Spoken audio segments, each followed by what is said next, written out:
திருச்சிற்றம்பலம்.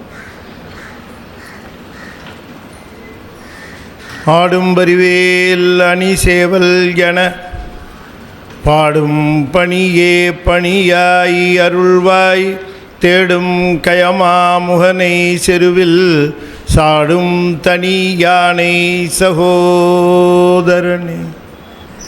திருச்சிற்றம்பலம்.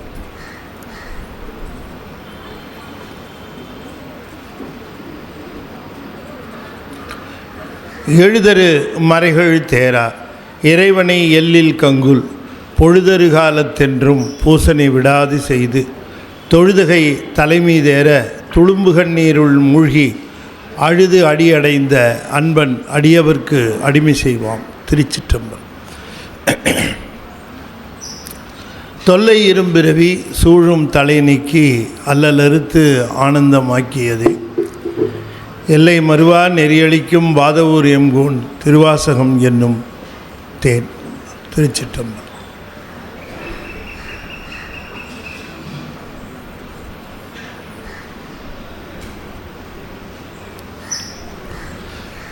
தென்னாடுடைய சிவனே போற்றி, என் நாட்டவர்க்கும் இறைவா போற்றி, ஏகம்பத்துரையந்தாய் போற்றி, பாகம் மண்ணு ஆனாய் போற்றி, பராய்த்துறை மேவிய பரனே போற்றி, சிராப்பள்ளி மேவிய சிவனே போற்றி, அண்ணாமலையமண்ணா போற்றி, கண்ணாரமுத கடலே போற்றி, காவாய் கனகத்திரளே போற்றி, கைலை மலையானே போற்றி போற்றி, வெற்றிவேல் முருகனுக்கு அரோ. திருச்சிற்றம்பலம்.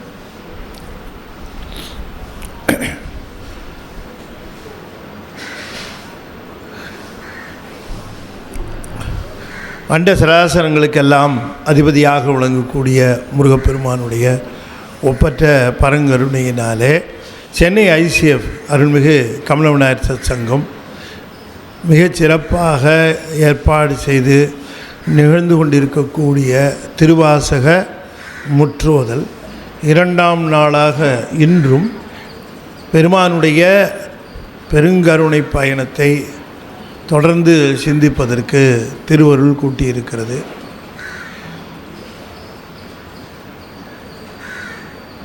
மணிவாசக பெருமானுடைய திருவாசகம்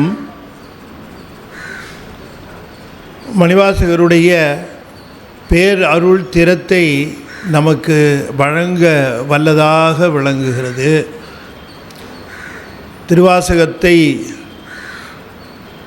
ஓதி உணர்ந்து சிவானுபவம் பெற்ற அன்பர்கள் எத்தனையோ பேர். மதம், மொழி இவையெல்லாம் கடந்து அந்த இறை அனுபவம் என்று சொல்லக்கூடிய அந்த அனுபவத்தை இந்த சிவானுபவம் என்று சொல்லக்கூடிய பேரின்பத்தை திருவாசகம் ஒன்றையே சாதனமாக கொண்டு பெற்றவர்கள் உண்டு. அதை பல அருளாளர்களும் தெளிவுபடுத்தி இருக்கிற செய்தியை நாம் காணலாம்.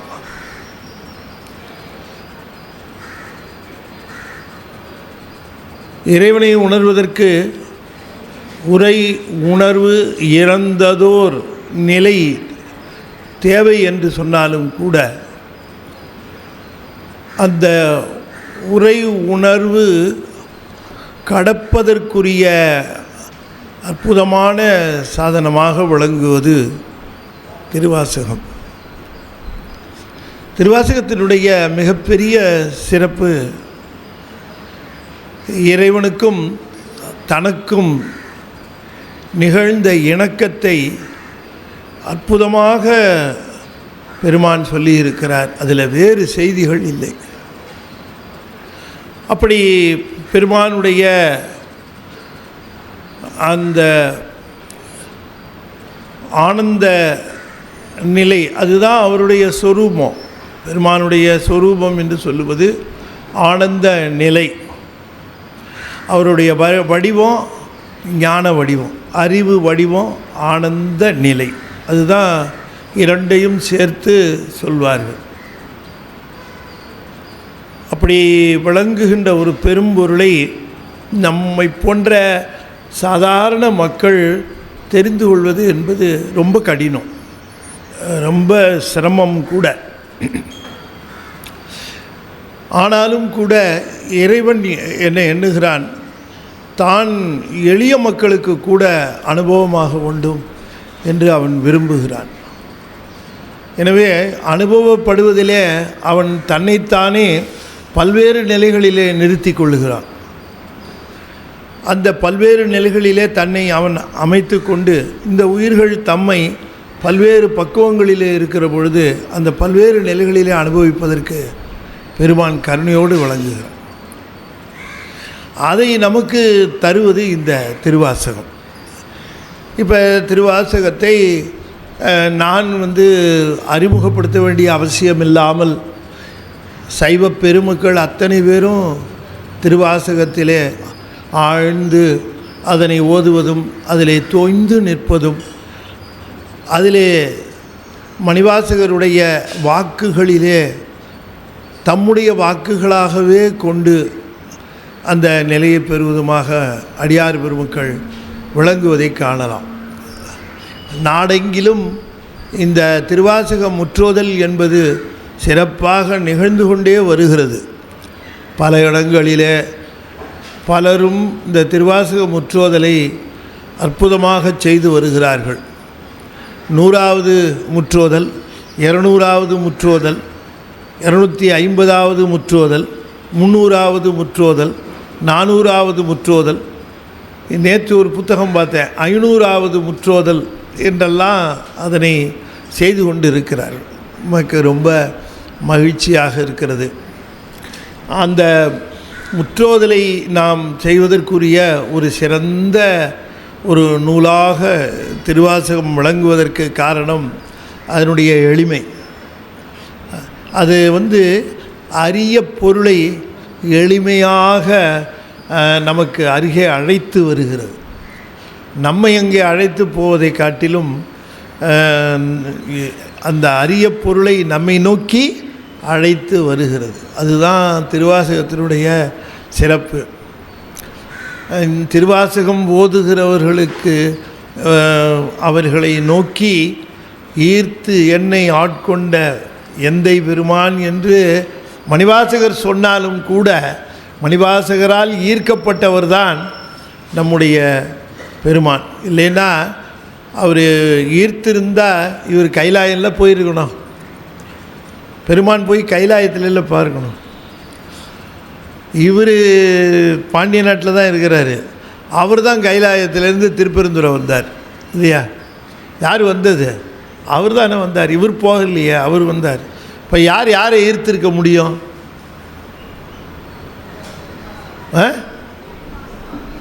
மணிவாசகரே இறைவனை ஈர்த்தார். ஆமாம், அதுதான் உண்மை, ஃபேக்ட் அதுதான். ஆனால் அவர் கருணையோடு சொல்கிறார், ஈர்த்தென்னை ஆட்கொண்ட எந்தை பெருமான் உபச்சாரமாக சொல்லுகிறார். அப்படி இல்லையா? அதுபோல் சொல்லுகிறாரே தவிர உண்மை என்னென்னா இவர் தான் அவரை ஈர்த்துட்டார். அவர் இங்கே வந்தார். இப்போ அவர் ஈர்த்தது போல் யாரெல்லாம் திருவாசகம் ஓதுகிறார்களோ அவர்களெல்லாம் சிவபெருமானை ஈர்ப்பார்கள். அங்கே ஈர்க்கப்பட்டு பெருமான் அங்கே இருப்பார். அதில் ஒன்றும் சந்தேகமே கிடையாது. நிச்சயமாக திருச்சிற்றம்பலம். அந்த ஒரு பெருங்கருணையை, பெருமானுடைய அந்த பெருங்கருணையை நாம் திருவாசகத்தின் மூலமாக நாம் முதலில் புரிந்து கொள்ள வேண்டியது, திருவாசகத்தில் முதல்ல புரிந்து கொள்ள வேண்டியது மணிவாசகருடைய கருணையை. அப்புறம் புரிய வேண்டியது ஈசனுடைய கருணை. மணிவாசகருடைய கருணையே நாம் புரிந்து கொள்ள வேண்டும். அந்த திருவாசகத்தை ஓதுகிற பொழுது நமக்கு இந்த திருவாசகம் வழங்காமல் போயிருந்தால் நமக்கு என்ன கதின்னு எனக்கு என்ன ரொம்ப பயமாக இருக்குது. ஞானத்துக்கு மித்தத்துக்கெல்லாம் சரியை கிரியை யோகத்துக்கெல்லாம் நூல்கள் இருக்குது. ஞானத்தை நோக்கி நம்ம இழுத்து செல்வதற்கு இது ஒரு பெரிய சாதனமாக நம்ம திருவாசக நூல் விளங்குகிறது. சைவர்கள் மாதிரி பேறு பெற்றவர்கள் யாராக இருக்க முடியும்?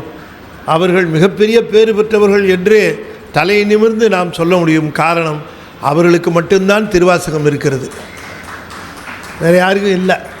திருவாசகம் அவர்களுக்கு மட்டும்தான் இருக்குது, வேறு யாருக்கும் அப்படி ஒரு நூல் கிடையாதுங்க.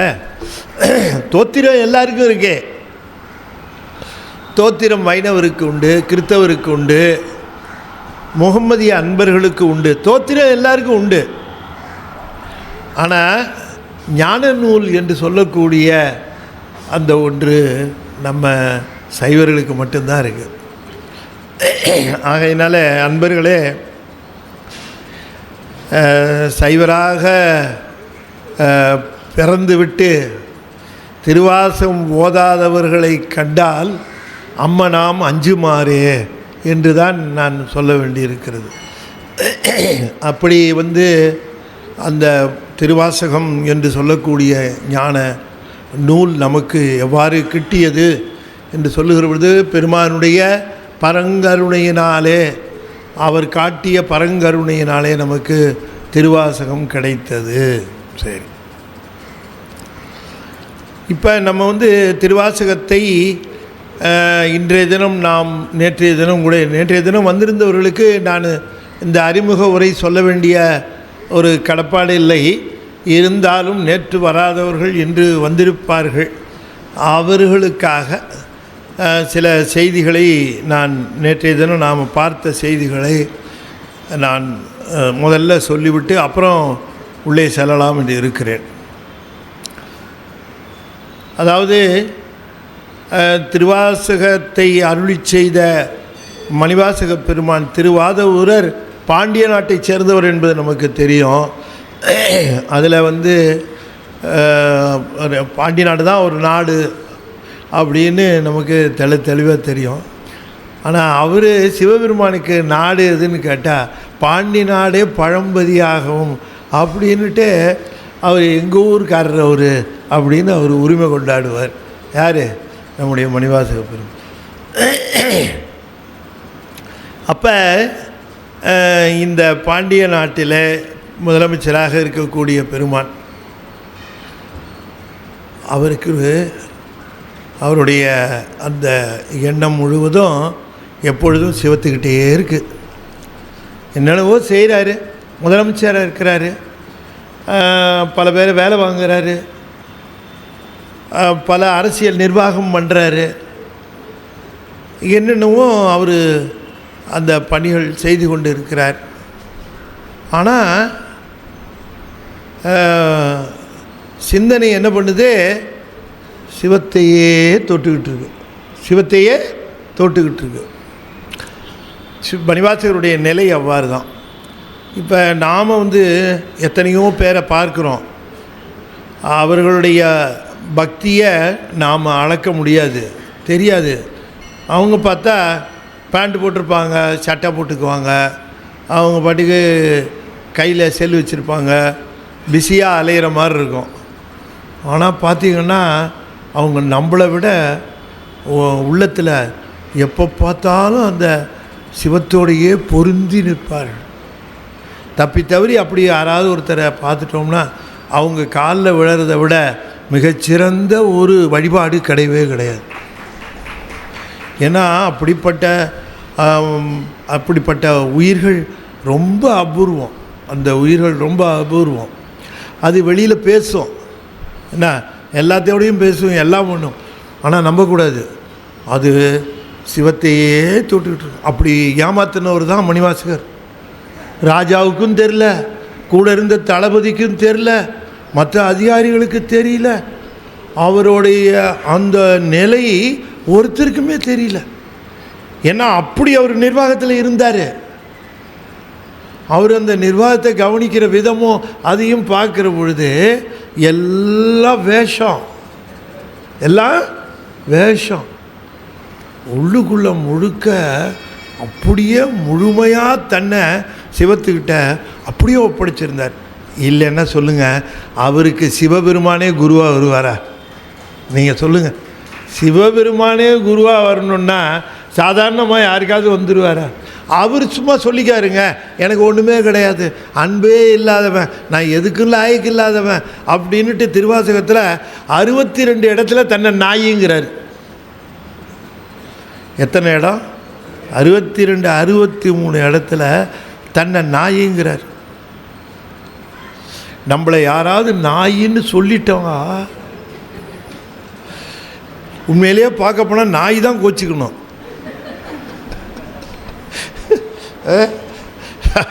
நமக்கு ஒரு அப்போ தன்னை இழந்த நிலையில் சிவத்தை பற்றி இருந்திருக்கிறார். இப்போ அவர் நிலை என்னன்னு சொல்கிறது? ஆகையினாலே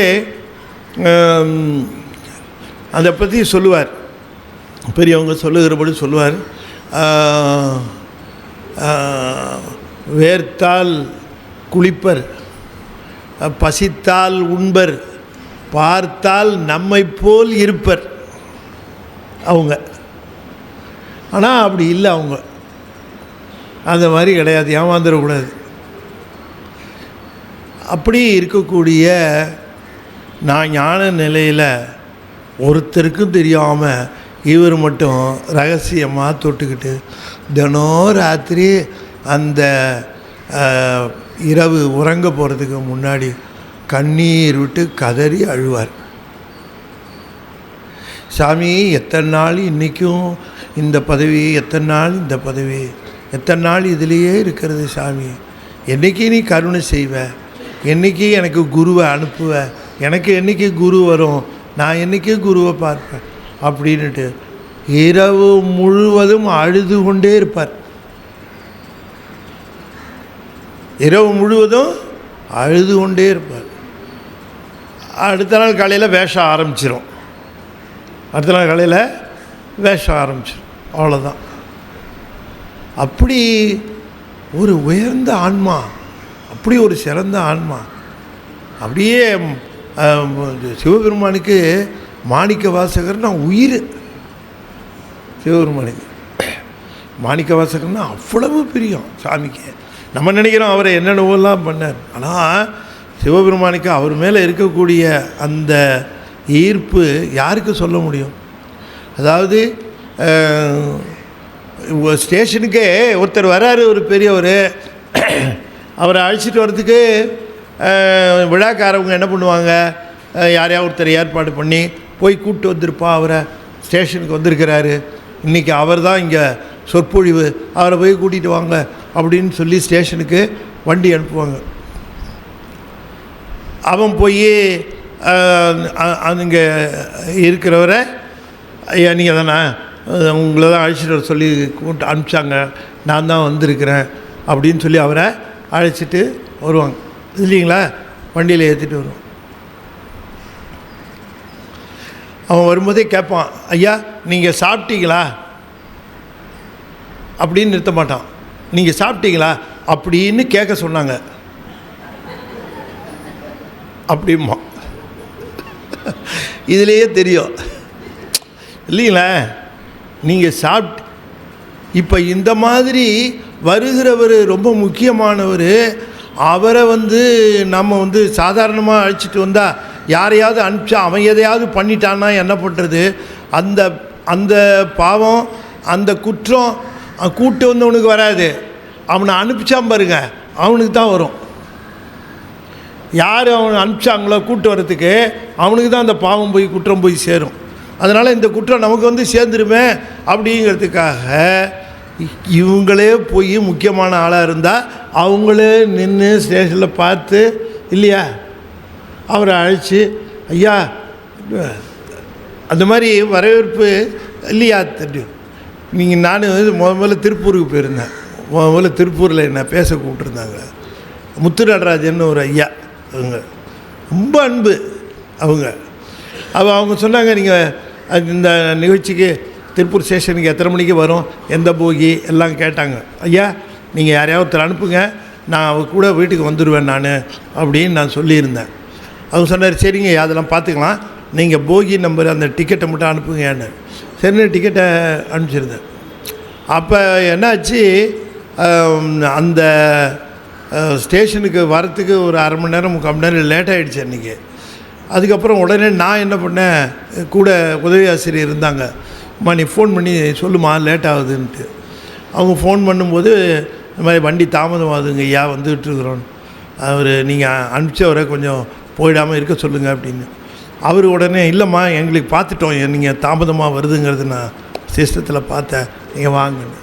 அப்புறம் போய் அங்கே ஸ்டேஷனில் அந்த போய் இறங்கினோடனே நான் சொன்னேம்மா, இந்த டிரைவர் ஃபோன் பண்ணாராம்மா. டிரைவர் ஃபோன் பண்ணவே இல்லைங்க ஐயா. எப்படிம்மா வெளியில் போய் வண்டியை கண்டுபிடிக்கிறது, டிரைவர் ஃபோன் பண்ணால் கரெக்டாக அப்படி தான் நாங்கள் பண்ணுவோம். சேலம் இப்போ இடங்கள்ல எல்லாம் பார்த்திங்கன்னா வண்டி வந்துடும், அந்த டிரைவர் அங்கேருந்து ஃபோன் பண்ணுவார் ஸ்டேஷனுக்கு. சார் ஸ்டேஷனுக்கு வெளியில் அந்த காப்பி கடைக்கு வெளியில் கருப்பு கலர் கார் சார் நிற்கிது, நீங்கள் வந்துடுங்க சார் அப்படின்னு சொல்லிவிடுவார். அப்புறம் நான் போய் ஏறிக்குவோம். அன்றைக்கி ஸ்டேஷன் உள்ள அரை மணி நேரம் லேட்டாக நுழையுது. வண்டி நிற்கலை, உள்ளுக்குள்ளே நுழைஞ்சிட்டார். யார்? முத்து நடராஜன் ஐயா. வண்டிக்குள்ளே நுழைஞ்சி உள்ளே இன்னொருத்தர் கூட திருன்னு உள்ளே நுழைஞ்சார். ஏன் அப்படின்னா, லக்கேஜை எடுத்துக்கிட்டு நாங்கள் கீழே இறங்கணுமே ஐயா அப்படின்ட்டு உள்ளே இறங்கி வந்துட்டார். அங்கேயே ஒரு சால்வையை போற்றி உடனே விழுந்து விட்டு திருநீர் பூசுங்கயான்னு கேட்டு அப்படி கவனிக்கிறவங்களும்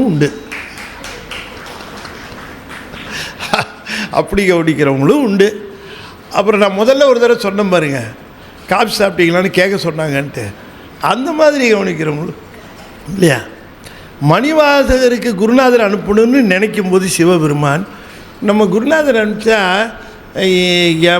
என்னுடைய அன்பனுடைய அளவு தெரியாமல் போயிட்டாங்கன்னா என்ன பண்ணுறது, என்ன தான் இருந்து நான் அதிட்டு நின்னாலும் அளவு தெரியாமல், வேண்டாம் நானே போயிடுறேன் அப்படின்னு சிவபெருமானே குருவாக வந்தார். அவர் ஒருத்தருக்கு தான் வந்தார். அப்படின்னா எந்த ரிஸ்க்கும் எடுக்க விரும்பலை சிவபெருமான். இந்த குரு சீட உறவில் எங்கேயும் எந்த விதமான குறைபாடும் வந்துடக்கூடாது அப்படின்னு செய்ய வேண்டியதை கரெக்டாக செஞ்சிடணும். அவன் என்னுடைய அன்பன்னு தானே வந்து வா அப்படின்னு கூப்பிட்டார். இதை எத்தனை இடத்துல சொல்லி மகிழ்கிறார் சாமி, பல இடங்களில் சொல்லி அதை மகிழ்கிறார். எங்கள் அப்பாவே வந்தாரே என்னை கூப்பிட, எங்கள் அப்பனே வந்தாரே, அவன் எவ்வளோ பெரிய தலைவன். அவன் திருமாலும் நான்முகனும் இந்திரனும் காண முடியாத அளவுக்கு உயர்ந்த எங்கள் பெருமான் என் பொருட்டு நிலந்தன் மேல் சேவடி தீண்டினன் காண்க, கால் நிலத்தில் தோய வந்தாயா, என்ன வலி வலிச்சிருக்குமோ அந்த கால் என்று கருதுகிறார். சரி, இப்போ அவர் குதிரை வாங்க போனார். அந்த கதையெல்லாம் உங்களுக்கு நிறையா தெரியும். நேற்று வந்து உங்களுக்கு நம்மளுடைய அப்ரோச்சு ஒரு வித்தியாசமானது என்பது நேற்று வந்து அவங்க கண்டுபிடிச்சிருப்பாங்க. அது நான் இந்த பொதுவாகவே இந்த 3 நூல்கள் நேற்று நான் சொன்ன அந்த 3 நூல்களில் இருக்கக்கூடிய பெரும்பான்மை செய்திகளைத்தான் நாம் பார்க்கிறோமே தவிர, அதில் நமக்கு கொஞ்சம் ஒருத்தருக்கு ஒருத்தர் உடன்படாத செய்திகளை நாம் விட்டுறோம். அப்போ வந்து இவர் குதிரை வாங்க போகிற பொழுது சிவபெருமானை குருந்த மரத்தடியில் பார்க்கிறார், குருவாக பார்க்கிறார். அவருக்கு தான் வந்து எத்தனையோ நாட்கள் நாம் விண்ணப்பித்ததை பெருமான் இன்றைக்கு நிறைவேற்றி இருக்கிறார்.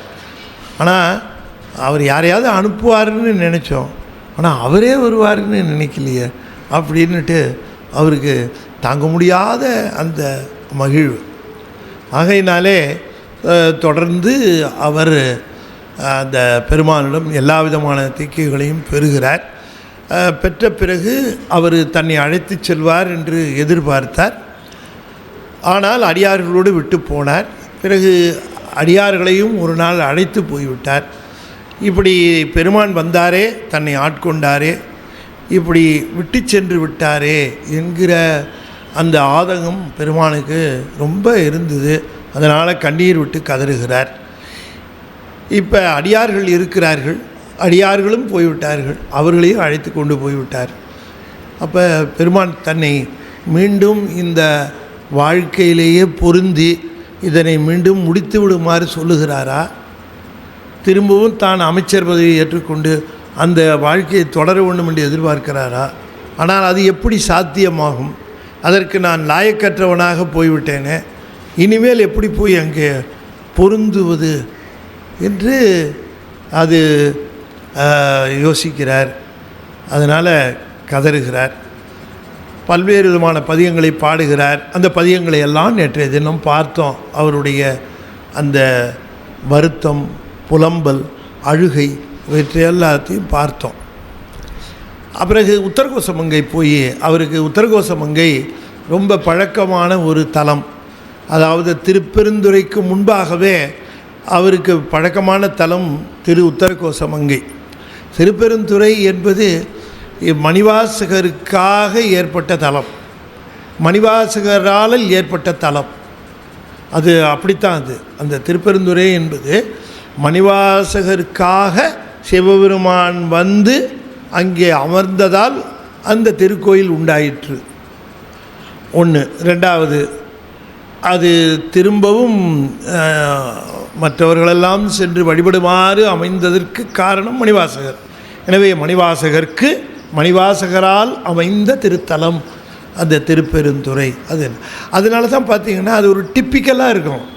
அந்த கோயிலை மற்ற கோயில்களோடு நாம் ஒப்பிட முடியாது.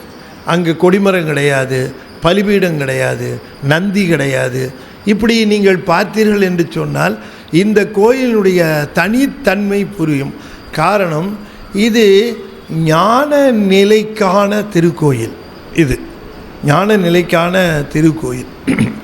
அப்படி தான் அந்த கோயிலே அமைப்பும், அந்த கோயிலுடைய ஈர்ப்பும் அப்படித்தான் இருக்கும். அந்த விதத்தில் தான் அது அமையும். அங்கே எல்லாமே வினோதமாக இருக்கும். அங்கே பெருமானுக்கு அங்கே புழுங்கல் அரிசி அந்த சாதம் தான், எல்லாம் உங்களுக்கெல்லாம் தெரியும். அது மேற்கொண்டு விளையாது, இனிமேல் அவ்வளவுதான் இல்லையா, பிறப்பு கிடையாது என்று காட்டுவதற்காக வேறு எல்லா இடத்துலையும் பச்சரிசி, இங்கே மட்டும்தான் புழுங்கல் அரிசி சாமிக்கு நிவேதனம். அதுக்கு காரணம் பிறப்பு கிடையாது. திருப்பெருந்துறையை தம்முடைய ஆன்ம தலமாக கொண்டு அங்கே விளங்கு. அங்கே மூலவர் கிடையாது. அங்கே நமக்கு ஒரு ஆவுடையார் வச்சு அங்கே பீடத்தை வச்சுருக்காங்க. அது என்ன அதுன்னு கேட்டால் ஆத்மநாதர், அது அப்படியே அந்த சாமியும்பாங்க. ஆனால் உண்மையிலேயே அது என்னன்னு நாம் கொஞ்சம் புரிந்து கொள்ள வேண்டும். இப்போ அப்படி அவர் அங்கே இருந்திருந்தால், பெருமானை அங்கே எழுந்தருளி இருந்தால், அவருக்கு அங்கே விழாக்கள்லாம் நடக்கணும், பிரம்மோற்சவம் நடக்கணும், அவருக்கு 10 நாள் விழா நடக்கணும். அதெல்லாம் எதுவும் கிடையாது. அங்கே சிவபெருமான் எங்கேயாவது வெளியில் எழுந்தருளுகிறாரா? எங்கேயாவது வராரா? அவருக்கு ஏதாவது கொடி ஏறுதா? அவருக்கு உற்சவம் இருக்கா? என்ன இருக்குது அங்கே? எதுவும் இல்லை. அப்போ அவர் அங்கே அந்த மூலவரில் சொல்கிறது அது இல்லை. அங்கே மூலவராக இருக்கிறது என்னென்னா மணிவாசகரையும் திருவடியையும் தான் கோயில். அதுதான் மணிவாசகர் அமைத்தது. பிறகு நம்முடைய எளிய மக்கள், நம்முடைய சாதாரண எளிய மக்கள் புரிந்து கொள்ள. இப்போ திருவண்ணாமலை எடுத்துக்கோங்க. இப்போ திருவண்ணாமலை மலை தான் கோயில். எத்தனை தடவை சொன்னாலும் மலையை கோயிலாக பார்க்கக்கூடிய பக்கமும் வராது. மலை தான் கோயில். மலைக்குள்ளே ஒரு கோயில் பிற்காலத்தில் யாரோ கட்டி வச்சுருக்காங்க. ஞானசம்பந்தர்லாம் கூட இக்காலத்தில் கோயில் கிடையாது உள்ளார அங்கே. அதுக்கப்புறம் யாரோ ஒரு 17ஆம் நூற்றாண்டு 16ஆம் நூற்றாண்டில் மணிவாசகர் 7ஆம் நூற்றாண்டு, நம்முடைய பெருமான் 7ஆம் நூற்றாண்டில், நான் இங்கே இப்போ மணிவாசகர் திருவண்ணாமலைக்கு வருவார். இப்போ அவருடைய செய்தியும் சொல்கிறேன் பாருங்களேன். அப்போ மலை கோயில், மலைதான் கோயில், மலையே கோயில். அந்த மலையை கோயிலாக காணணும், அந்த மலையைத்தான் சிவமாக வழிபாடு செய்யணும், மலை தான் சிவம் அப்படின்னு எவ்வளோ தூரம் சொன்னாலும் கூட மக்கள் கோயிலுக்குள்ளே இருக்கிற ஒரு சிவலிங்கத்துக்கு போய் அதை பார்க்குறதுல தானே அவங்களுக்கு ஆனந்தம் கிடைக்குது இல்லையா? அதை பார்த்தா உடனே சாமியை பார்த்த மாதிரி அவங்க ஒரு ஆனந்தம் அடைகிறாங்க. இது எளிய மக்களுக்கு, பக்குவம் வராதவர்களுக்கு அப்படி ஒரு வழியை செய்யணுமேங்கிறதுக்காக அதை 17ஆம் நூற்றாண்டு 16ஆம் நூற்றாண்டில் தான் வந்து இந்த கோயில். ஞானசம்பந்தர் வரும்போது கிடையாது, திருநாவுக்கரசர் வரும்போது கிடையாது, மணிவாசகர் வரும்போது கிடையாது, எதுவும் கிடையாது. ஆக அது கோயில். அந்த மலையை கோயில், அதுக்குள்ளே ஒரு கோயில் வச்சா ஏதாவது அங்கே உள்ளுக்குள்ளே இருக்க அந்த கோயிலில் போய் செலவு பண்ணுற நேரத்தை வெளியில் இருந்த அந்த மலைக்கு, அதுக்கு அந்த காலத்துல எல்லாம் இந்த ஆழமாக பார்த்தால் அந்த மலையில் பல இடங்கள் இருக்கும். அந்த இடங்களில் போய் அமர்ந்து அந்த மலை தம்மை தாங்கி கொள்ளுமாறு அமர்ந்து தியானம் செய்யணும். அதுதான் சேஷாத்திரி சாமி கூட திரும்ப திரும்ப அவருடைய வரலாற்றையும் கூட இந்த செய்தியை சொல்லுவார். சரி, அது ஒரு புறம் இருக்கட்டும், எப்படியோ நடக்கட்டும். இப்போ அப்படி உள்ள கோயில் வச்சதுனால தான் உள்ள ஒரு உண்டியல் வைக்க முடிஞ்சுது. அந்த உண்டியலுக்குள்ளே நிறைய காசு சேர்ந்தது. அந்த காசை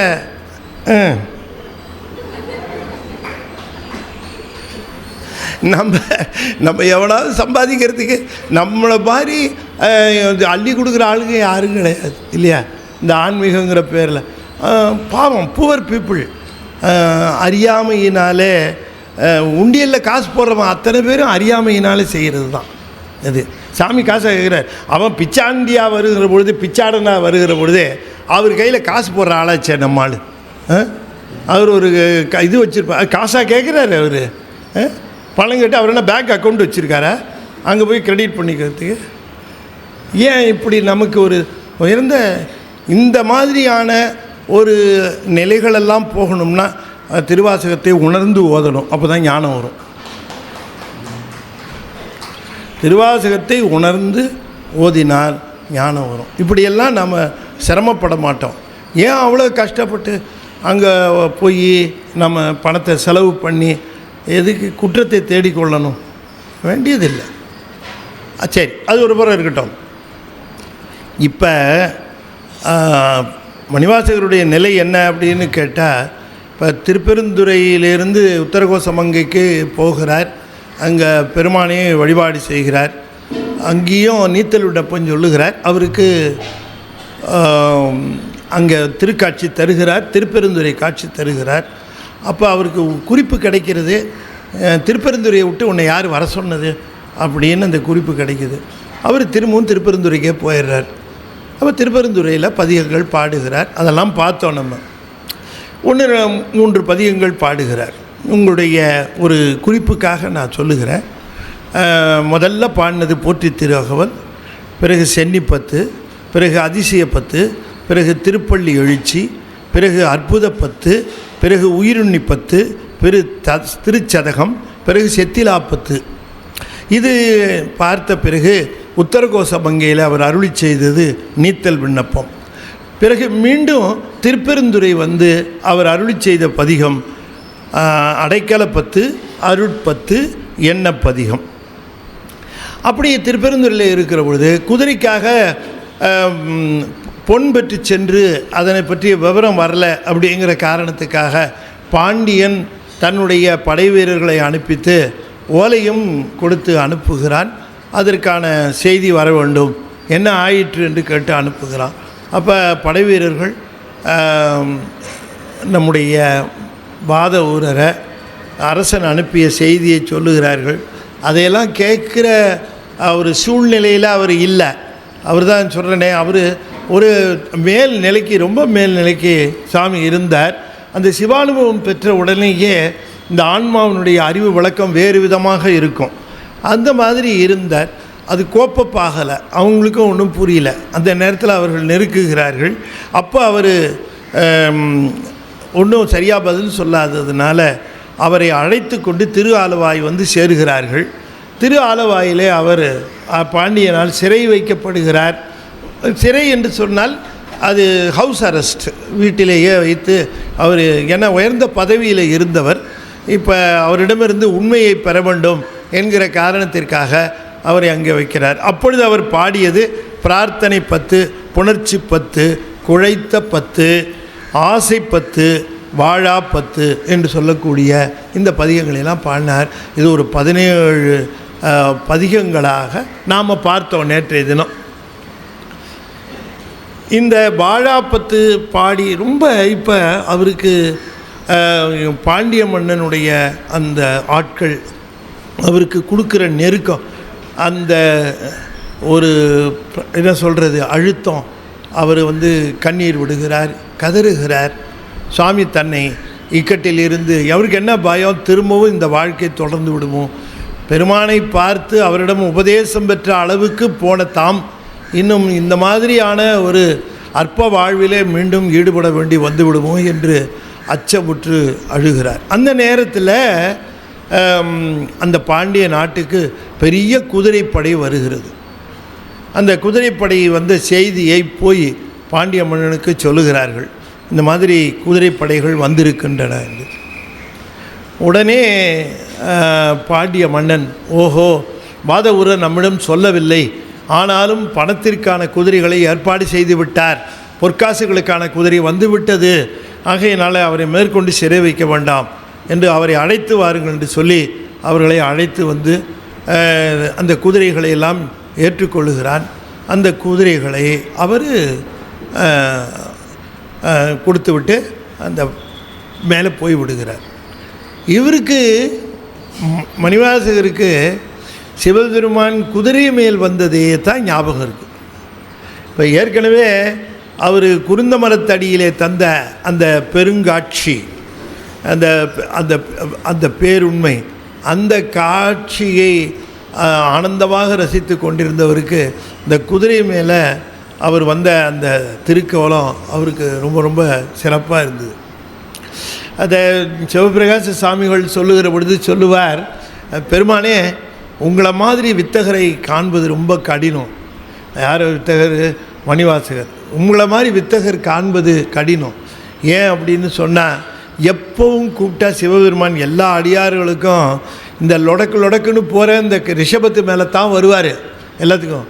அந்த மாதிரி எவ்வளவோ சூழ்நிலையில் கூட அதை விட்டுட்டு வேறு வண்டி பிடியான்னு சொன்னால் கேட்கவே மாட்டார். அந்த ரிஷபத்தில் ஏறித்தான் வந்துகிட்டு இருப்பார். ஆனால் அந்த ஆளையே ஃபாஸ்ட்டாக போகிற குதிரையில் ஏற்றி கொண்டாந்துட்டீரே நீர், உம்முடைய சாமர்த்தியம் யாருக்கு வரும் அப்படின்னு கேட்குறார். என்ன பரிமேல் வர பண்ணவரே அப்படிங்கிறார்.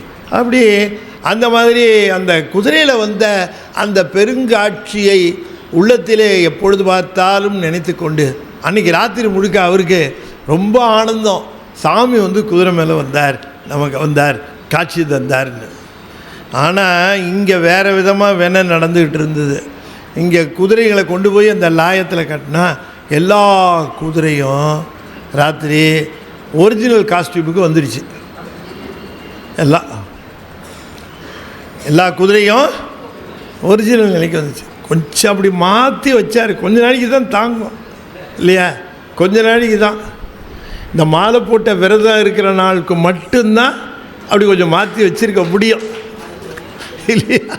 அப்போ மட்டும் அப்புறம் பரியாக இருக்கும். மலையிலேருந்து கீழே இறங்கி சீடு வச்சுக்கங்களேன், ஊடு உழைட்டுக்கிட்டு அத்தனையும் நிறையா மாதிரி இருக்கிற டாஸ்மாக் கடை, இருக்கிற அந்த கடை, இருக்கிற நான் வெஜிடேரியன் கடை. இதை நான் சொல்லலை, இதை நான் சொல்லலை. அவன் கேரளாக்காரன், அவன் புஸ்தகத்தில் எழுதியிருக்கான். இந்த தமிழ்நாட்டுக்காரவங்கள்லாம் ரொம்ப பக்தி இருக்கிற மாதிரி வராங்க, ரொம்ப மாலை போட்டு அவங்க ரொம்ப இதாக வராங்க.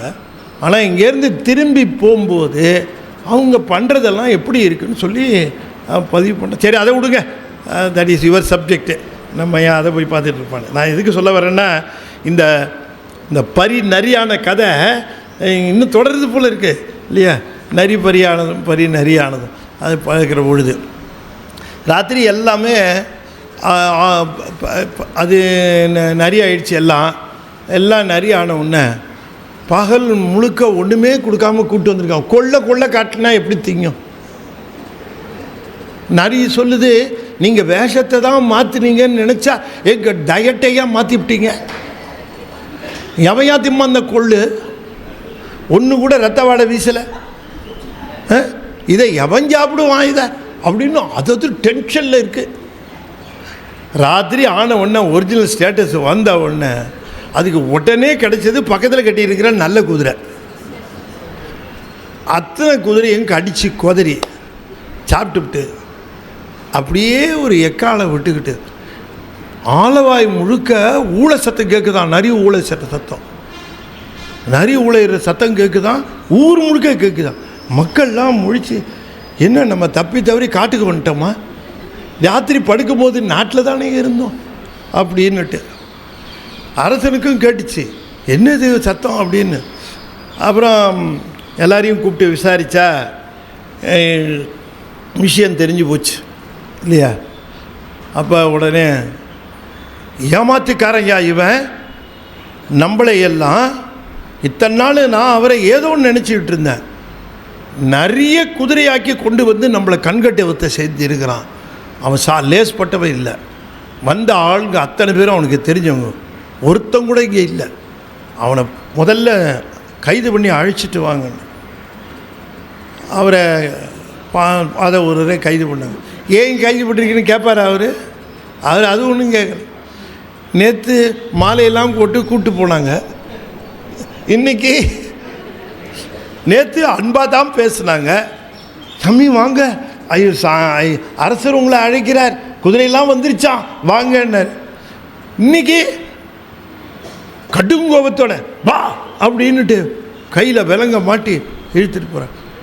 அது ஒன்றும் தெரியல அவருக்கு, என்னவோ இழுத்துட்டு போகிறாங்க. போனால் ஏன்பா இவ்வளோ எல்லோரும் கோபமாக இருக்கீங்க அப்படின்னு கேட்குற. நீ கூப்பிட்டு வந்து என் குதிரை அதெல்லாம் நிறையாகி இருக்கிறதெல்லாம் தின்னுட்டு போயிடுச்சு. ராஜா கடும் கோபத்தில் இருக்கார். உனக்கு கடுமையான தண்டனை வழங்க காத்திருக்குது, உன்னை கூட்டிக்கிட்டு வைகை கரை ஓரமாக போக சொல்லியிருக்கார் அப்படின்னு. சரி, வைகை கரைக்கு கூட்டிகிட்டு போயிட்டாங்க.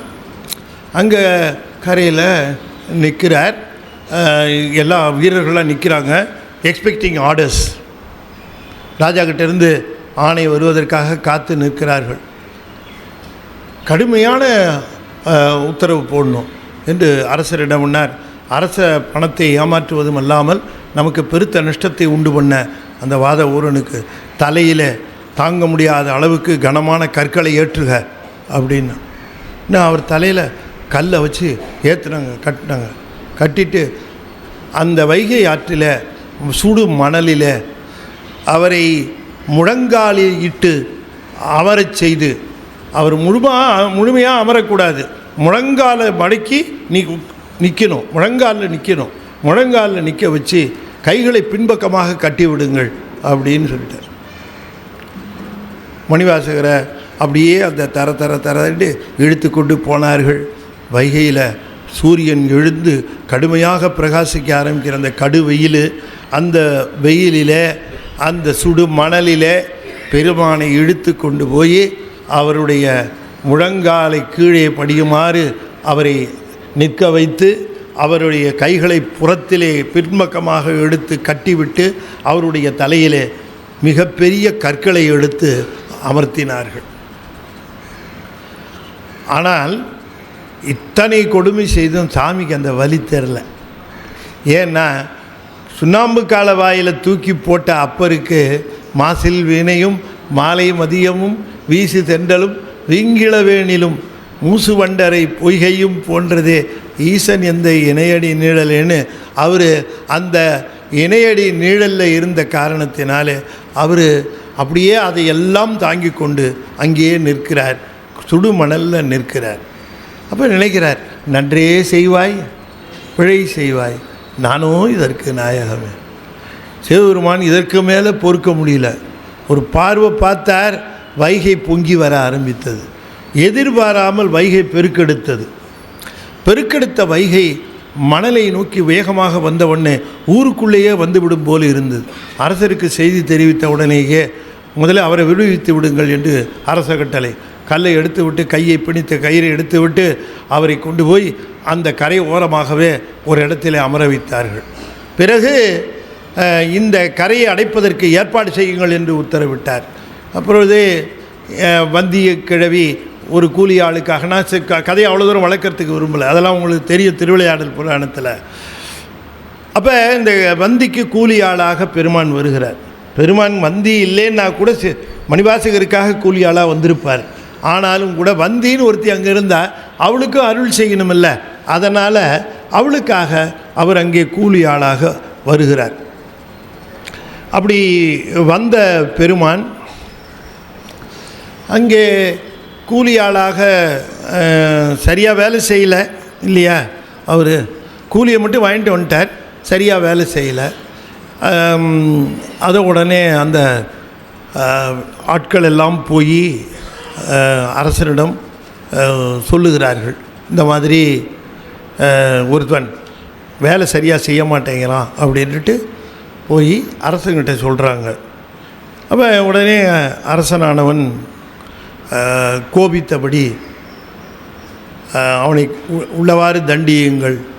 உடனே எல்லோரும் அந்த தளபதியை விட்டு தண்டிக்க சொன்னார். தளபதி வந்தால் தண்டிக்க முடியல. எங்கே அவன்னு கேட்டால் அது அங்கே நிற்கிறாங்க. அங்கே போனால் அங்கெல்லாம் படுத்திருந்தான் அவன், அப்படி அங்கே வந்தால் அங்கே படுக்கலை அவன். இப்படி தளபதி கைக்கு அகப்படலை. என்னவோ தெரில, என்னவோ மாயமாக இப்படி போய் கொண்டு இருக்கிறான். அரசன் அங்கேருந்து வந்தான், அந்த மேற்பார்வையிடுறதுக்காக கரையெல்லாம் அடைச்சாச்சு. தளபதி இங்கேயும் அங்கேயுமா ஓடிட்டு, இங்கே வா, நான் அப்போலேருந்து பார்க்குறேன், என்ன அங்கேயும் இங்கேயுமா ஓடுறேன், நீங்கள் ஒருத்தனை தண்டிக்க சொன்னீங்களே, அந்த பயலை பிடிக்கிறதுக்காக அலையிற முழிச்சார். அந்த பயலை பிடிக்கிறதுக்காக அலையிறீங்களா? நாளைக்கு எவனாவது படையெடுத்து வந்தால் எப்படியா அலைவ நீயே? ஒருத்தர் வேலை செய்யல, அவனை பிடின்னா அங்கேயும் இங்கேயுமா போயிட்டுருக்க, யார் அவனை காட்டி எனக்குன்னாரு. பக்கத்தில் இருந்து சொன்னார், அந்த மரத்தடியில் படுத்திருக்காங்க அப்படின்னு. ஒன்று இவர் போனார். போய் பாண்டியன் கேட்டார், டேய் இங்கே வேலை செய்கிறதுக்கு வந்தியா தூங்குறதுக்கு வந்தியா அப்படின்னார். ஓ, வேலை வேற செய்யணுமோ அப்படின்னு கேட்டான். கோபம் வந்தது. குடிங்க பெரம்ப, என்னை எய்த்து பேசுகிறான்னு ஓங்கி அடித்தார். எல்லா சராசரங்களுடைய முதுகிலும் அடி விழுந்தது. சரி, இப்போ இந்த வரலாறு, அதாவது பிரம்பால் அடித்தது, பிட்டுக்கு மண் சுமந்தது, இந்த செய்திகள் எல்லாமே மணிவாசகருக்கு உடன்பாடு. அதனால் இதை நாம் சொன்னோம். இங்கே அவர் சொல்லுகிற அந்த இது பிட்டுக்கு மண் சுமந்ததை பிட்டு நேர்பட மண் சுமந்த என்று திருக்கடிக்குன்றத்தில் சொல்லியிருக்கார். இப்போ நான் சில பதிகத்தை சொன்னால் அந்த பதிகத்தை இங்கே ரெக்கார்ட் பண்ணிடாதீங்க, நான் பின்னால் அதுக்கான ஆதாரம் இருக்குங்கிறதுக்காக சொல்லுகிறேன். பிட்டு நேர்பட மண் சுமந்த, பிட்டுக்கு மண் சுமந்தன்னு சொல்லலை. என்ன சொன்னார்? பிட்டு நேர்பட அப்படின்னா இந்த பிட்டை கூலியாக வாங்கி சாப்பிட்டு விட்டு அதுக்கு சரி பண்ணுவதற்காக மண் சுமந்தார் அப்படின்னு அந்த வரலாறு கேட்ட. அவர் எனக்கு வரல, எனக்கு வந்தது இல்லை. ஆனால் வந்தது காரணம் என்னென்னா பிட்டு நேர்பட வந்தார். அது விடலை பாருங்க. அவர் சாமி வந்தது எனக்காக தான் வந்தார்னு பெருமையாக சொல்லிட்டு போகிறத விட்டுவிட்டு அவர் என்ன சொல்கிறது, பிட்டு நேர்பட மண் சுமந்தான். அந்த மண் சுமந்தது எனக்கு இல்லை, என்னை விட பக்தியாக ஒரு ஆள் இருந்தது, வந்தியங்கிழவின்னு ஒரு கிழவி. அந்த கிழவியினுடைய பிட்டை வாங்கினா அதனால் மண் சுமந்தார் அப்படின்னுட்டு அதை சொல்லுகிறார். பிட்டு மண் சுமந்த அங்கே ஒரு இதா. அடுத்தது மண் சுமந்து கூலி கொண்டு அக்கோவால் மொத்துண்டு திறமனையில் இல்லையா, அது ரெண்டாவது ஆதாரம். இப்போ அதுலேயும் அவர் சொல்லுகிறார். அப்போ அக்கோவால் மொத்துண்டு, அப்போ பாண்டியன்ட்டு அடி வாங்கினதுங்கிறது, பாண்டியன்ட்டு அடி வாங்கினதுங்கிறது மணிவாசகருக்கு உடன்பாடு இல்லை. எத்தனையோ திருவிளையாடலை மணிவாசகர் சொல்லியிருந்தாலும் இந்த திருவிளையாடல் அவர் காலத்திலே அவர் முன்பாகவே நடந்தது இது. ஆகையினாலே இந்த திருவிளையாடல் காலத்தில் சொல்லுகிற பொழுது கூட இந்த மணிவாசகர் வரலாற்றில் தான் இந்த சேர்த்து பிட்டுக்கு மண் சுமந்த படலம் என்று சொல்வார்கள். அப்படி அது அப்புறம் இந்த அடி விழுந்த உடனே பாண்டியனுக்கு உண்மை வழங்கிற்று. உண்மை வழங்கின உடனேயே அவருக்கு அதுக்கு மேலே பெருமான் அந்த விளையாடலை தொடராமல் அவனுக்கு ரிஷபாரூடராக காட்சி தந்தார் சாமி.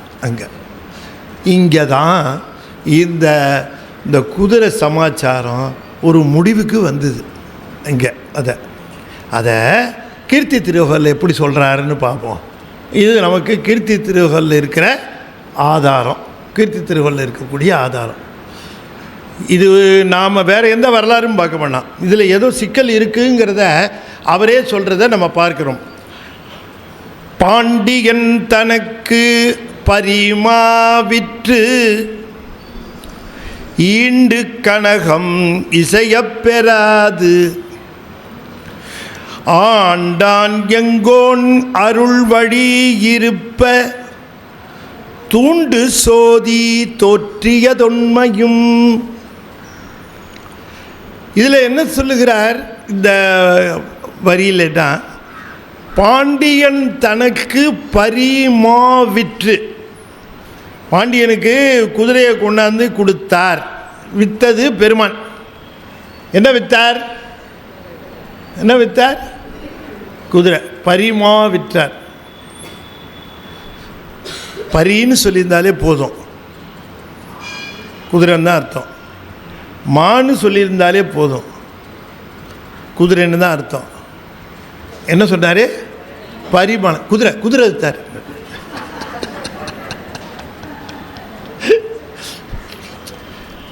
அப்படியே அந்த சர்க்காஸ்டிக் தெரியுதில்ல?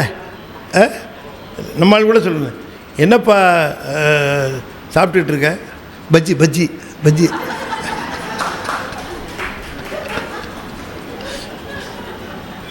இல்லையா? அந்த வெறுப்பேற்றுறது இல்லையா? இந்த சர்க்காஸ்டிக்கு. பாண்டியன் தனக்கு பரி விற்று குதிரை விற்று அப்படி தான் பண்ணோம். பரிமா விற்று குதிரை, குதிரை வித்தார் அப்படின்னார். குதிரையா வித்தார்?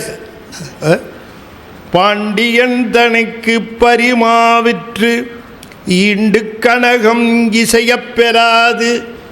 ஈண்டு கனகம் என்று சொன்னால் பாண்டியன் தந்த அந்த பெருமளவு கனகம். அப்போ இவருக்கு அந்த பொற்காசு கொடுத்தது ஒரு நிறைய அமௌண்ட்டு கொடுத்துருக்காரு. ஈண்டு கனகம்னா பெருகிய தங்கம்னு அர்த்தம். ஈண்டுதல்னா நெருங்குதல், பெருத்தல்னு அர்த்தம். இப்போ ஈண்டு கனகம்னா பெருகிய அந்த கனகம்.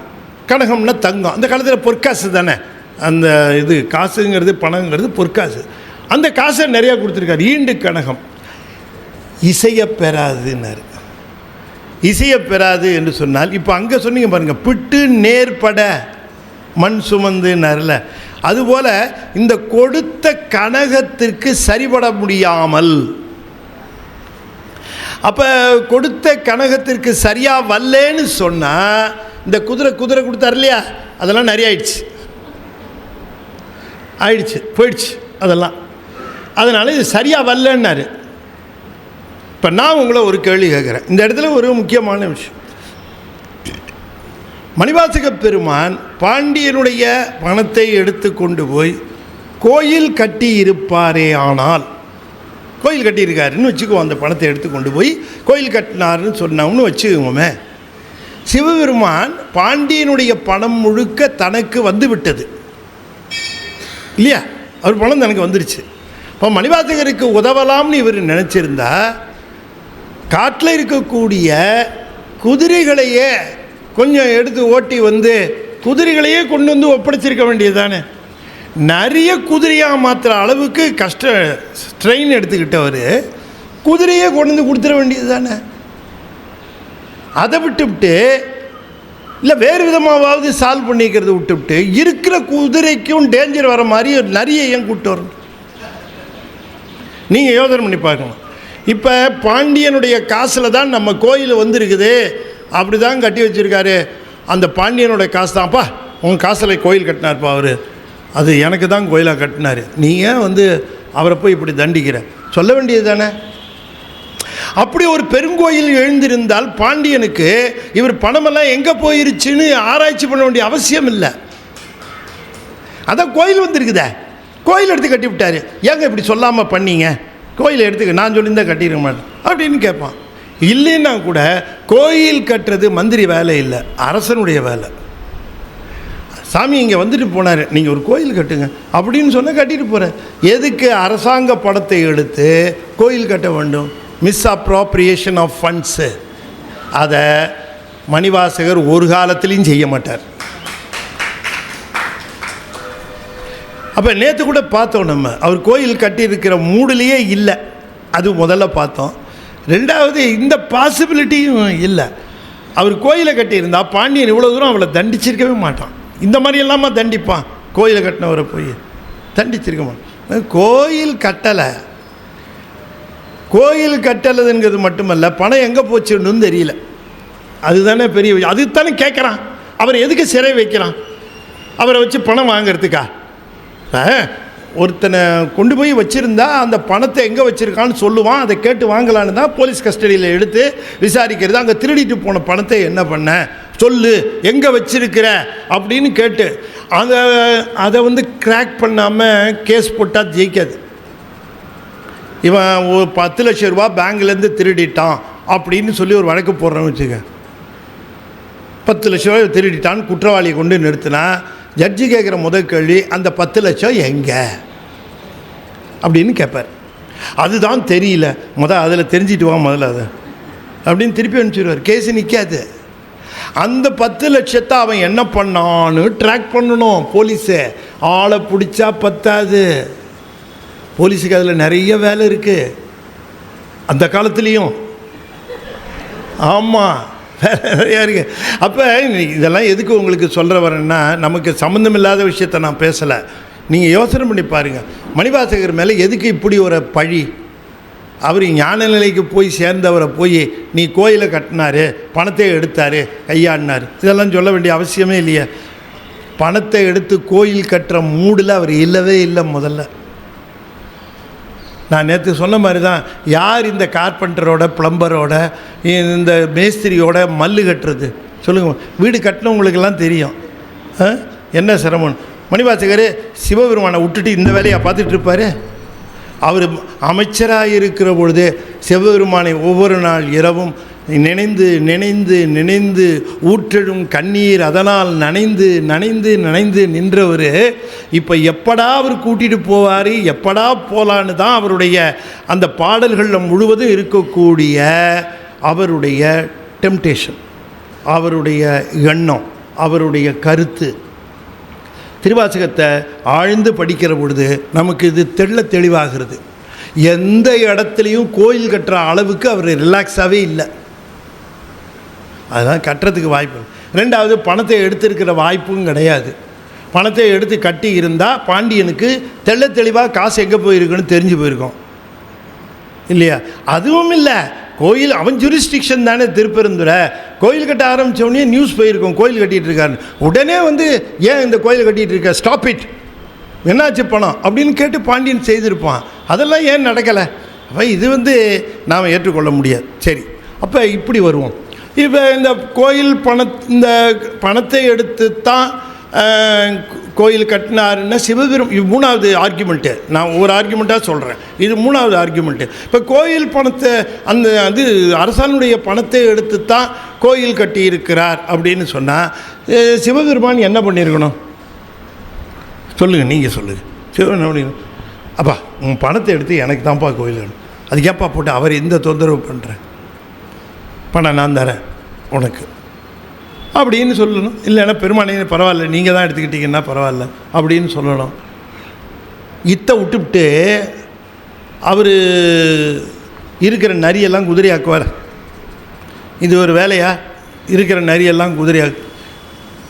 இப்போ நரிய குதிரையாக்குனது யார் பார்த்தது?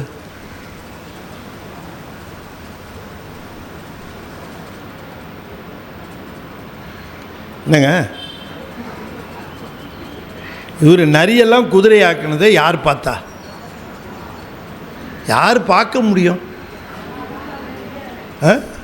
முன்ன எப்படி நரி குதிரையாச்சுன்னா, குதிரையெல்லாம் நிறையா ஓடிச்சு, அதனால் நரி தான் குதிரையாயிருக்குன்னு தெரிஞ்சுக்கிட்டோம். லாஜிக் தானே. பரி நரியானது எப்படின்னா, பரியெல்லாம் நரியாச்சு, ஓ அப்போ நரி தான் பரியாக வந்திருக்குது அப்படின்னு நம்ம தெரியல. அப்படி தான் தெரிஞ்சுக்கிட்டோம். அந்த பரி நரியானது சாமின்னு சொல்கிறாங்க. அப்போ அது நடந்த நிகழ்வு தான். அதெல்லாம் என்ன நடந்திருக்க வாய்ப்பு? இப்போ 3 ஆர்குமெண்ட் உங்களுக்கு வச்சேன். என்ன நடந்திருக்க வாய்ப்பு? மணிவாசகர் ஆட்களோடு போகிறார், நிறைய பேர் கூட இருக்கிறாங்க, அதிகாரிகள். அந்த பணத்தை எடுத்துகிட்டு போகிறதுக்காக, அந்த பணத்தை பாதுகாவல் செய்கிறதுக்கு அதுக்கு போர்ப்படை வீரர்கள், அதுக்கு வீரர்கள், எஸ்கார்ட்டு, இப்படி அத்தனையோடையும் போகிறாரு. போகும்போது அவர் திருப்பெருந்துறையில் சாமி அவரை கூப்பிட்டுட்டார். எத்தனையோ பேர் போனாங்க, அவரை மட்டும்தான் கூப்பிட்டார். அவர் அங்கே போயிட்டார். போனதுக்கப்புறம் அந்த பணமும் அந்த அதிகாரிகளும் எங்கே போனாங்க? இங்கே தான் கிளிக்கு. அவங்க கொஞ்ச நாள் பார்த்துக்கிட்டு இருந்தாங்க. அவர் வரல. சரி போவோம். கையெழுத்து போட்டு வாங்கினது யார்? மணிவாசகர். அவர் காணாவே போயிட்டார். சரி, இது எழுதப்படாத கணக்காக போயிடுன்னுட்டு பணத்தை தூக்கிட்டு அதிகாரிகள் போயிட்டாங்க. புரியுதா உங்களுக்கு? அது அன்னைக்கு மட்டும் இல்லை, இன்றைக்கி நடக்குது. ஸ்கீமுக்காக 2.5 கோடி 3 கோடி ஒதுக்குவாங்க. ஸ்கீமே வராது. அதாவது செனட்டு அமெரிக்காவில் ஒரு பெரிய மீட்டிங் நடந்தது. அந்த மீட்டிங்கில் நம்ம ஊர் எம்பி போயிருந்தார். அந்த ஊர் செனட்டு உறுப்பினர் ஒருத்தர் விருந்து கூட்டிகிட்டு போய் அவர் விருந்து வச்சார். அவங்க எல்லாம் சாப்பிட்டாங்க. நம்ம ஊர் எம்பி கேட்டார், என்ன இவ்வளோ வசதியான பங்களா வச்சுருக்கிறீங்க, இவ்வளோ சௌரியமாக இருக்கீங்களே அப்படின்னார். இங்கே வான்னு கூப்பிட்டு ஜன்னல் அப்படி லேசாக திறந்தார். அந்த ஸ்க்ரீனை ஒதுக்கி அப்படி தூரக்க காட்டார். அங்கே பாருனார். என்னன்னு பார்த்தான். அங்கே பாருனார். என்ன தெரியுது? ஒரு பிரிட்ஜு தெரியுதுன்னார். நம்ம கான்ட்ராக்ட் 10%ன்னா புரியுதா என்னன்ட்டு? அரசாங்கம் அது கொடுத்தாங்க, நான் தான் சேங்ஷன் பண்ணேன். அதில் 10% எனக்கு வந்தது. அந்த 10% தான் இது அப்படின்னு அவன் சொல்லிட்டு ரொம்ப நெருக்கமாக இருக்கிறனால. அதுக்கப்புறம் ஒரு 5-10 வருஷம் ஆகி போச்சு. அவன் இங்கே வந்தான், செனட் உறுப்பினர். இந்த எம்பி விருந்து கொடுத்தார். அவன் வீட்டுக்கு போனான். அவனதை விட இது பெருசாக இருக்கு. அடே அப்பா, என்ன இப்படி இருக்கு? ஆமாம், இது எப்படின்னா இப்படி வான்னா கூட்டிகிட்டு போனால் அதே மாதிரி ஜன்னலை திறந்தான், அதே மாதிரி ஸ்க்ரீனை தள்ளினான். அங்கே பாருன்னா அவன் பார்த்தான். அங்கே தெரியுது இல்லையா ஒரு பிரிட்ஜுன்னா? பிரிட்ஜே தெரியலையே அப்படின்னா 100%ன்னா.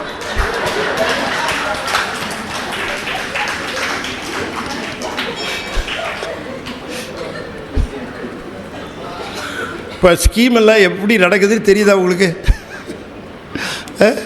அப்போ இந்த பணத்தை அவர்கள் கொண்டு போயிட்டார்கள். மணிவாசகருக்கு சொல்ல தெரில. அவங்கெல்லாம் காசை எடுத்துகிட்டு போயிட்டாங்கன்னா அவங்ககிட்ட தான் கொடுத்தேன், அதெல்லாம் ஒன்றுமே சொல்ல தெரில. அவர் தான் வேறு லெவலில் இருக்கிறாரு. என்னையே அது கைது பண்ணுறீங்க, பணம் நான் எடுத்துகிட்டே வரல, நான் உள்ளே வந்துட்டேன், அந்த அதிகாரிகளை பிடிங்கன்னு சொல்ல தெரில. அதுதான் அவங்களுக்கு சௌரியமாக போச்சு. அப்போ சிவபெருமான் என்ன நினைக்கிறாரு? ஏன்பா நீ எடுத்துகிட்டு போனவனை விட்டுவிட்டு இங்கே உள்ளே சிவபெருமானுடைய திருவுருளை பெற வேண்டும் என்கிற ஆவல் இருக்கிற ஒருவன் எனக்கு அடியானாக அவன் ஆனந்த அனுபவம் பெற்றுட்டு இருக்கான். அவனை போட்டு பண்ணிக்கிட்டு இருக்கிறீங்க. நீ தேட வேண்டியது யாரை? அதிகாரிகளை தேடணும். அந்த பணம் எடுத்துகிட்டு போனவன் எங்கே போனான், எங்கே இருக்கிறான் அப்படின்னு ஊருக்குள்ளே போய் அதையெல்லாம் தேடணும். அதை விட்டுவிட்டு இவரை போட்டு தொந்தரவு பண்ணுறிய அப்படின்னா நீ தேட வேண்டியது குதிரை இல்லை, நரியெல்லாம் ஓடி போச்சு, நீ குதிரையை பிடிச்சிட்டு இருக்கிறியன்னு இருக்கிற நரியெல்லாம் குதிரையாக்கி கொண்டு வந்து காட்டினார். இந்த நரி வேறு யாரும் இல்லை, அதிகாரிகள் தான். இப்போ அவங்கள போய் அதுதான் அவனுக்கு கொடுத்த தண்டனை. அப்போ தான் முழிச்சு தான் அந்த பணத்தை அந்த அதிகாரிகளை பிடித்து பணத்தை எடுத்து அப்புறம் மணிவாசகருடைய திருவடியில் விழுந்து கதறுகிறான் பாண்டியன். சாமி இப்போ அவன் நல்ல பக்தன். பாண்டியர்கள் எப்பொழுதும் சிவபக்தி உடையவர்கள், அதில் ஒன்றும் குறைச்சல, நேர்மையாக ஆளுகிற அரசன். அதனால தான் அவனை எங்கேயுமே சாடலை மணிவாசகர்.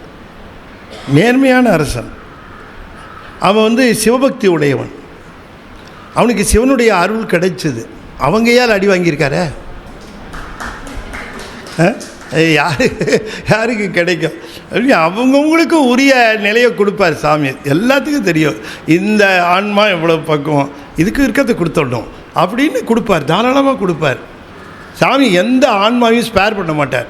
எல்லா ஆன்மாவுக்கும் அது என்னையே நினைக்குத, அது என்கிட்டயே உருகுத, அது என்னை பற்றியே அது நாள்தோறும் நினைத்து கருணையை விடுகிறத, அதுக்கு நான் தரணும் அப்படின்னு தான் தருவார். அப்படி இருக்கிறவர் அல்ல அவர். பாருங்கள், மந்திக்கு கொடுக்குறார், பாண்டியனுக்கு கொடுக்குறார், மணிவாசகருக்கு கொடுக்குறார். பாண்டியன் நடுங்கிட்டான். சிவபெருமானையா நான் இந்த கோல் எடுத்து அடித்தேன், அட பாவி, இதை விட்ட பழியை நான் எங்கே போயிட்டு, பாண்டிய மன்னர்களாம் வழி வழியாக பாவம் செய்கிறதுக்குள்ளே வந்தவங்களா, என்னையா இது அக்கிரமமாக இருக்குது. ஒருத்தன் சிலம்ப தெரியாமல் ஒருத்தன் கொண்டான், இப்படியா? அதை தென்னர்குல பழி தீர்த்த தெய்வப்பாவையினார் மங்கையர்க்கரசியார். மங்கையர்க்கரசியார் சொல்லுகிற பொழுது, கூன்பாண்டியனை சொல்லுகிற பொழுது இந்த தென்னர்குல பழி தீர்த்தனார். பாண்டியர்களில் பழி கொஞ்சம் ஸ்லிப் ஷாட்டாக இருந்துருவாங்க, அதனால் அதை குறிப்பிடுகிறார். அப்படி அவர் நடுங்கி பெருமானுடைய திருவடியை பிடித்து கொண்டு, தங்களை பிடித்து கொண்டு கரையேற வேண்டிய நாங்கள் தங்களை இவ்வாறு தண்டித்து விட்டோம், இந்த பாவத்துக்கு நாங்கள் என்ன பண்ணுவோம்னு தெரியலையே சாமி என்று கதறுகிறான் பாண்டியன் மணிவாசகருடைய திருவடியில் விழுந்து. உங்களுடைய கருணையினால் அல்லவா நான் தரிசனம் பார்த்தேன், அக்கோவால் மொத்துண்டுனர்.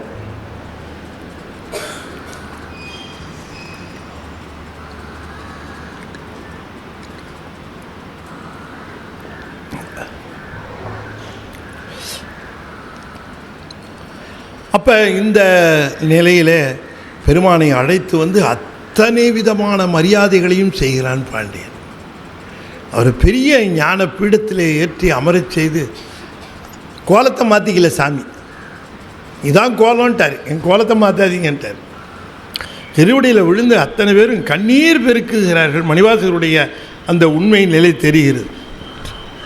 பெருமான் அப்பொழுது ஒரு பதிகம் அருளி செய்கிறார், அதுதான் திருப்பாண்டி பதிகம்.